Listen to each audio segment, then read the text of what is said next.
because we're talking about this relationship with the guides. We all know that when you come here, that every relationship you have, it's conditional. I mean, no matter how much you try to say, oh, I care about you unconditionally, I love you unconditionally, nothing here is unconditional. The relationship that you have with your guides, your spirit guides and angels, is unconditional. Now, there may be times when you're not unconditional going their way, but they're always unconditional coming your way. All right. So they don't hold anything against you. They don't have resentments. They're never angry with you. They never give up on you. They know you from many, many, many lifetimes. You came here and got amnesia, forgot about where all these places were that you came from, who you are, why you're here, but they never did. So they're just waiting for you to be ready. They're waiting for you to reach out. You've got to reach for their guidance. That's why this is so important, My Guided Journey, the journal. It's so important to build this relationship. It really does help when you read Guided, my flagship book, first, because this shows you how I did it, okay? And I started doing it from the time I got here. And I didn't even realize that that was what was going on until I found myself in a very desperate situation. And out of my mouth, I asked for help. And there they were, all right? There they were, all around me. I was the one that had to open up to that. I was the one that had to release the things that were blocking it, just even for a moment, so they could reach me, okay? So go ahead, Ray. Well, you mentioned a lot of good things here from their side. They also don't have to fix you. They don't come here to fix you like people in relationships try to fix the other person. That's a good point. That's a good point. So the minute we think we can fix somebody else or that to even think that they need fixing, they're working at their own pace. They're here to learn their lessons just like you are, just like we are. And it's about being patient and having compassion for the other person. Even when things get rough, back up and just look at that person and know that person is doing the best that they can. And that, when you learn how to do that with the person in your life, with the people that you love, with the people you care about, and just anybody, go into the store, how you treat the person who's checking you out at the checkout stand. Be conscious of every relationship that you have, because what it is, it's almost like a barometer. It lets you know where you stand. It lets you know how you're doing in the relationship department, how worthy you are of having the ultimate relationship. And every relationship here that you have in this world, where there are no such things, unconditional relationships, at least you can be compassionate. At least you can be understanding. You can put yourself in their shoes and go, yeah, if I was in those shoes, I probably wouldn't be doing much better than they're doing. So how could I ever judge them? It's about getting rid of all that and learning how to work in that. And now you open up, and now you're more on the level of your guides. That's how they are with you. Why do people, when they find themselves in a bad relationship, why don't they get out of it? Why?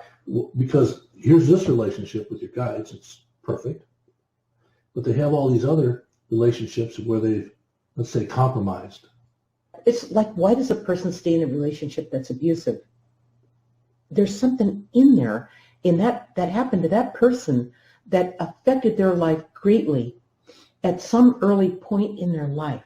They're living in there's 8 on part 2, page 1 through 18. The first one lesson in this to work through, the first, thing you need to work through in your own life is fear. Okay. So that's where that comes from. They got scared somewhere early on, and that pattern, that momentum, that rhythm, that expectation, that that whatever it is stays with that person, and it rules their life. It stops them from living, all right? So they got froze up right there at that fear. This is designed to work you through it. So the fear, you can begin to look at it like objectively and understand what it is. Write it in your journal. Write down what that fear is. You can't do something about something you haven't identified and documented. You can't move past it because you don't understand it. You haven't laid it down on paper. You haven't looked at it. You haven't faced it. Right. You haven't dealt with it. Okay, you got to do that first. You only have to do this one time, only one time. And once you can identify it, you can then, instead of just having it here running your life, you can then objectively look at it and go, okay, I see what it is. It may take you some time to go, I need to get my head around it. I need to breathe. I need to understand, deeply what is important to me, because you don't know what you want until you see what you don't want, all right?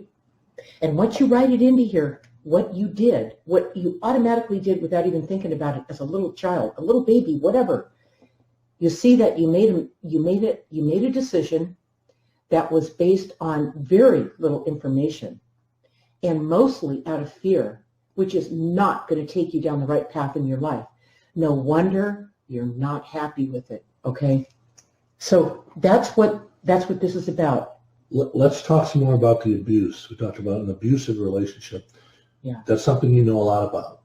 Let's using guided, your true life story, your life as an example. You were horribly abused for 16 years. Mm-hmm. Okay. But during that 16 years, you had a wonderful relationship with your guides.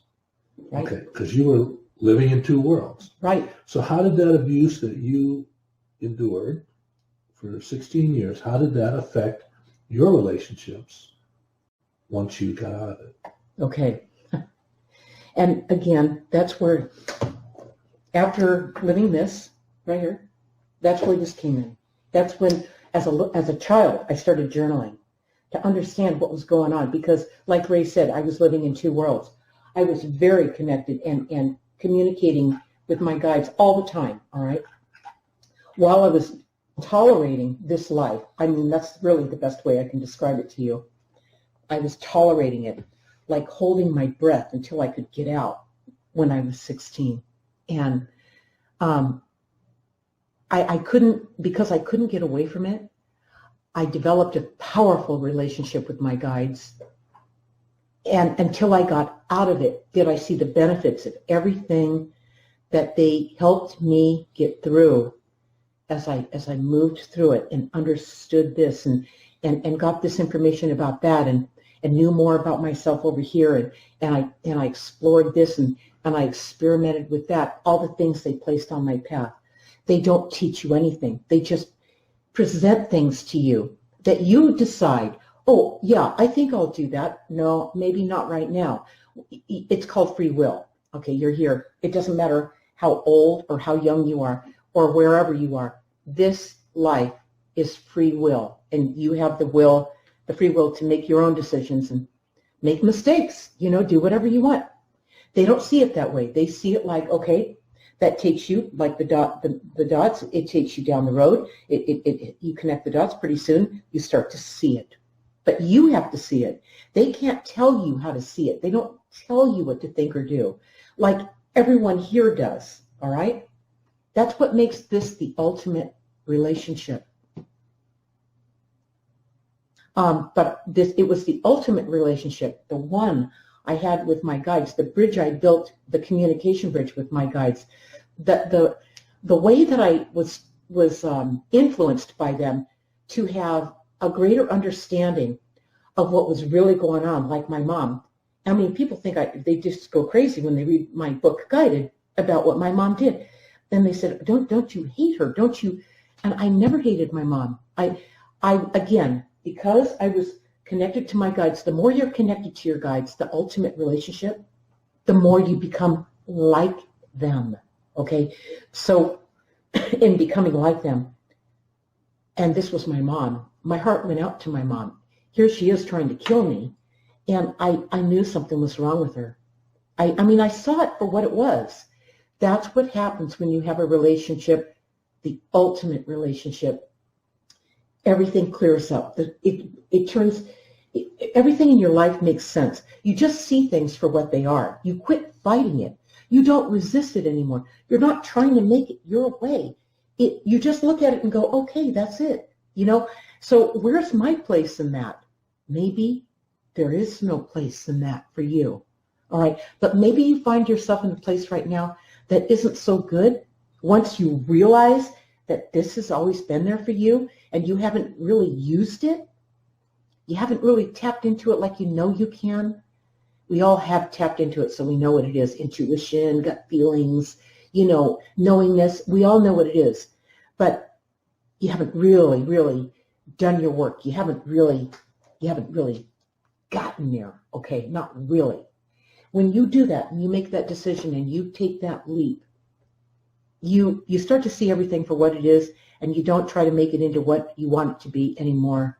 And everything clears up, and all of a sudden you just find yourself migrating into right where you belong, right where it's a correct fit for you. So you can do the most learning, you can have the biggest impact, you can work at something that you're appreciated for, some that people love you for, okay? Everything works. It's not just about money. If we're chasing money, we're running on fear.